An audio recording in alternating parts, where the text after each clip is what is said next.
I'm Charlotte with Freezer Meals 101, and today we are making something that will hopefully make your holiday season a whole lot easier, or at least take a little bit of the stress away. Now, when you're making a holiday meal, one of the things that you usually end up scrambling and doing at the last minute when your guests are already there and there's a lot of commotion going on and people are talking to you and it's just kind of mass chaos, is the gravy. So you're standing at the stove, you're trying to quickly make the gravy while you're thinking of, did I do this, did I do that? Oh yeah, I still have to take this out of the oven. Oh, I forgot to put napkins on the table. You know, all the things.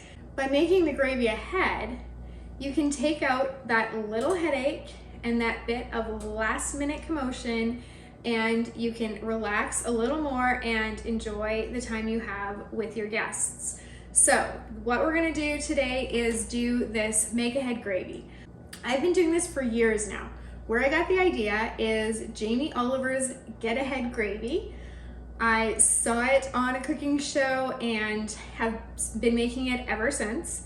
Such a great idea to get this out of the way. It's also really flavorful.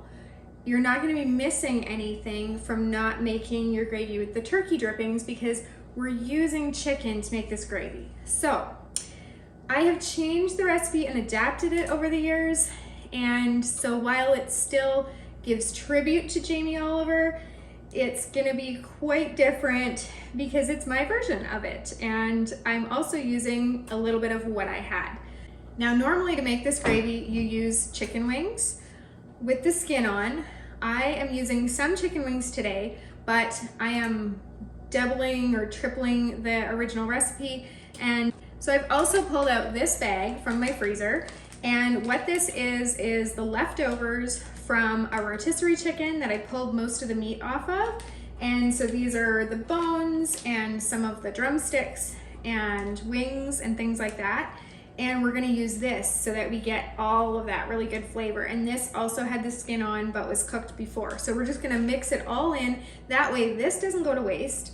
And you've got that really good flavor and those bones in there and all the goodness. So this doesn't go to waste, and I can still use some chicken wings to supplement because I really want to make a lot, because I want to get multiple bags of this into my freezer so I have one less thing to think about during this busy holiday season.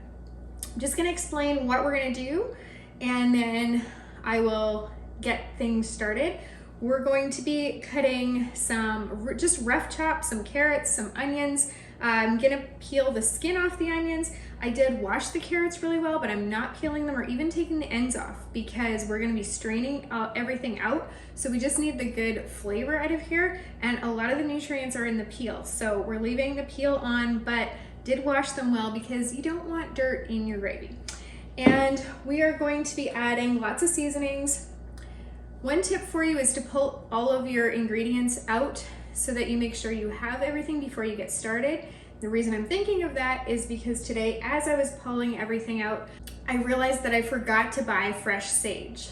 So we will be using dry sage today, which is not quite the same, but we're gonna make do because I wanna get this done and on to the other holiday things. And I'm gonna be making some of those ahead too. So be sure to subscribe so you can see videos of all the make ahead things to take some of that work out for you. We're gonna be doing make ahead appetizers and holiday baking and side dishes so that you can have a little bit more of a relaxing holiday this season. Okay, then we're gonna be adding these rough chop things. We're gonna be adding the wings, and this I'm gonna do it in 2 roasting or baking pans. Then I am going to add some applewood smoked bacon. It doesn't have to be applewood, and it doesn't really have to be smoked, but I do want that bit of smoky flavor. That's why I chose this. Now, Jamie says you want to use some rashers of bacon. I'm assuming that's strips of bacon. And so we're going to be using about 4 or 5 strips because we're doubling / maybe tripling the recipe. And it would be 2 strips for a single recipe. Now, normally you would add celery when you rough chop your vegetables. I'm allergic to celery, so we leave celery out of everything. But if you were making this for your holiday and you're not allergic to celery, you go right ahead and add celery in there. Let me just look at the recipe. You would be adding, for a single recipe, you'd be adding 2 sticks of celery. Again, just rough chop because everything's gonna go through a sieve later. We're going to be baking this all in the oven for a long time so that it melds all those flavors together and you get those really rich tastes. Now, here we go.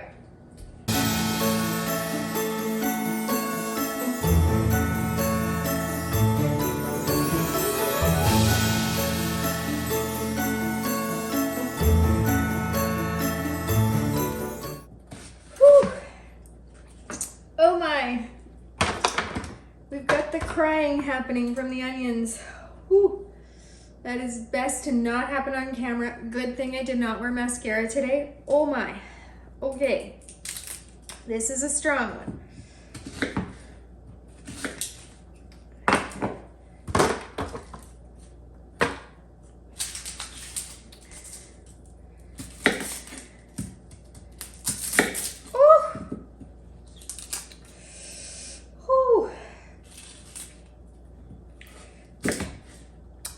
I'm going to fix my eyes and get some Kleenex. I'll be back.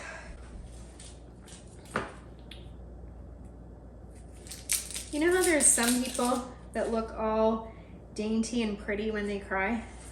Well, it's not me. I get like red puffy eyes and my whole face kind of swells a little bit if I cry long enough. So this might not look pretty, but that's okay. We're just making gravy. You don't have to look like you're going to the ball.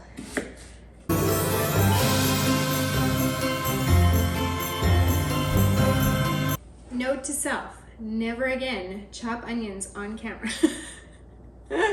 Okay, we are done our vegetables. Now I'm gonna add these chicken breasts.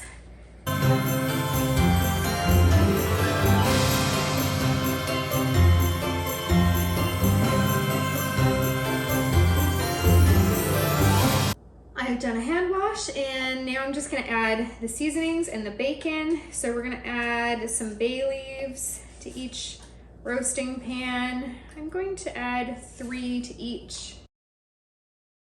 I'm going to add, I'm gonna grab some fresh rosemary from my herb garden, and then we'll add some sage, some star anise, and drizzle a little bit of olive oil.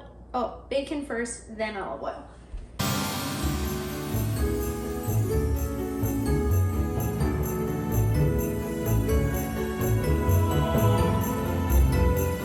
Now, star anise can be a pretty strong flavor and people either love it or hate it, I find. So I'm not adding as much as the original recipe called for. I just kind of want a hint of that licoricey flavor, not even. I don't even want people to be able to really put their finger on what they're tasting, because if they don't like the black licorice, I don't want them to not enjoy the gravy. I'm just gonna put 1 star anise in each of the trays and that's it. Cute little things, right? We will salt and pepper before the bacon.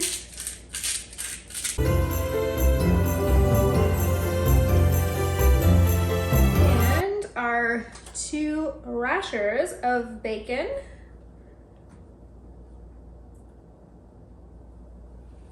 I'm gonna add 3 into this larger one because I've kind of 1.5 times that recipe over there.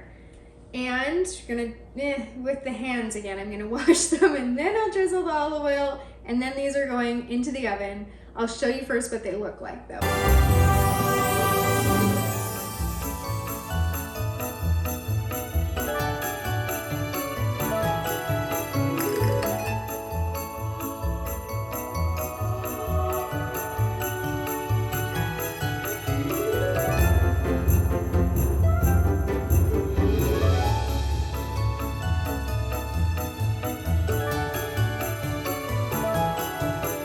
Our pans for the gravy are just about to come out of the oven. I forgot to mention a few things, so quickly before I take them out, I just wanted to say that I forgot that you're supposed to like break the chicken wings a little bit, or even press them down with a wooden rolling pin to get more of the flavor out. So I forgot to do that, but because we do have that chicken, rotisserie chicken bones, and some of the chicken from that in there as well, I think we're gonna end up with plenty of flavor. But when you do yours, you can crack open the chicken wings a little bit and then press them down with a rolling pin if you want to get more flavor out of there.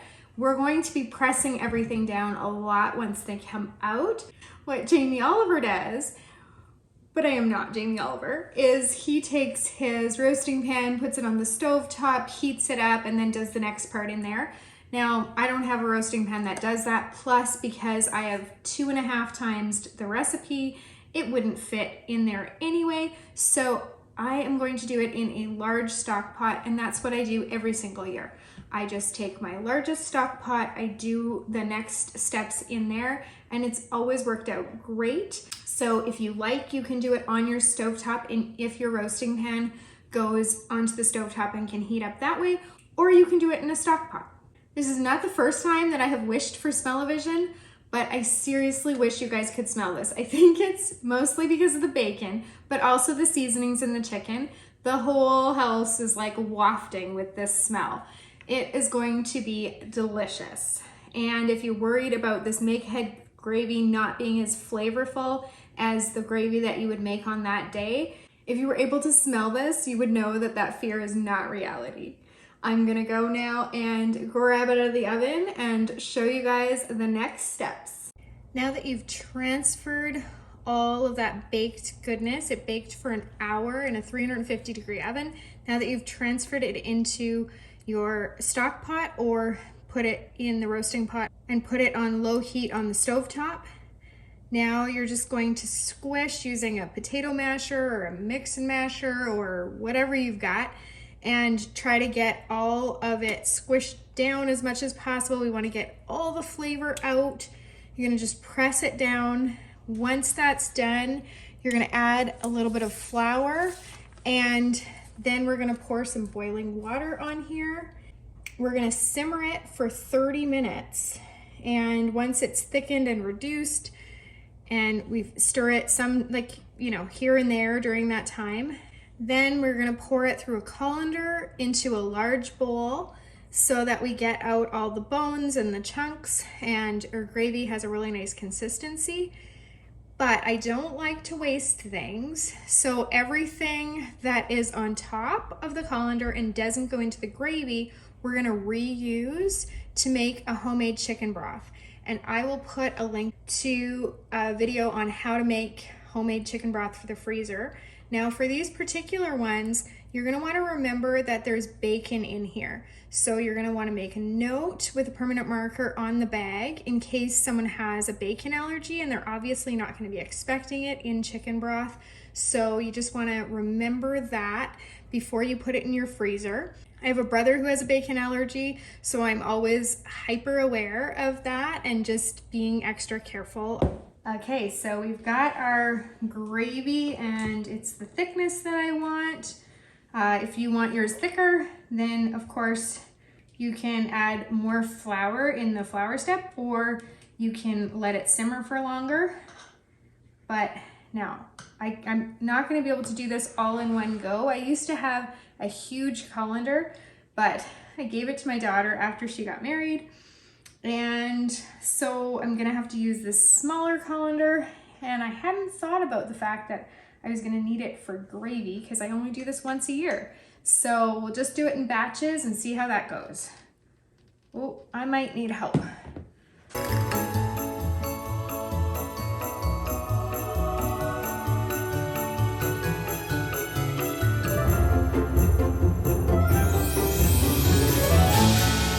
Normally, I don't like using this holder thing, but for today, because the gravy is still a bit hot and because I just want to get it in bags as soon as possible, I am going to use the holder. So we're just going to ladle it into the bags, and then we're going to wait for it to cool a little bit once it's in the bag. Or I should say, what we're going to do is seal it, wait for it to cool a bit, and then we'll open it carefully get some of that air out and then reseal it. Because if you put things in when they're still too hot, then you can get some extra air in there. So it's just extra precaution we're gonna take, because when you're doing freezer meals, air is what causes your freezer burn.